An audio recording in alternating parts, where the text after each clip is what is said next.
ছোট বয়সে মেয়েদেরকে বিয়ে দিলে বাচ্চা হলে পুষ্টির অভাব হবে, বাচ্চা হলে কি বলে পুষ্টির অভাব হবে, মেধা কম হবে।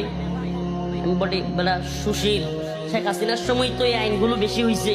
তো শেখ হাসিনার সময় হাসিনার যে মা শেখ ফজিলাতুন্নেসা, শেখ মুজিবের লগে বিয়ে হয়েছে 9 বছরে। হাসিনার পুষ্টির অভাব হয়েছে? শেখ হাসিনার ব্রেনের অভাব হয়েছে? একটাই সারা বাংলাদেশ 70 বছর বাচ্চা গেছে।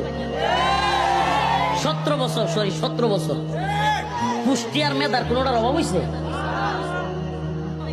সে আইন করছে 18 আগে মেয়ে বিয়ে দেওয়া যাবে না। তাহলে তার মার বিয়ে হইলো কেমনে? কি আশ্চর্য কথাবার্তা! জাহেলিয়তের তো জাত আছে। নাউজুবিল্লাহ। 18 আগে মেয়েকে বিয়ে দেওয়া যাবে না। 18 আগে আমার বোন, আমার মেয়ে, আমার বোন এই যে জিনা করতেছে, ব্যভিচার করতেছে, তার বিবাহ না হওয়ার কারণে যত আকাম কুকাম করতেছে, এটার গুনাহ কে নেবে?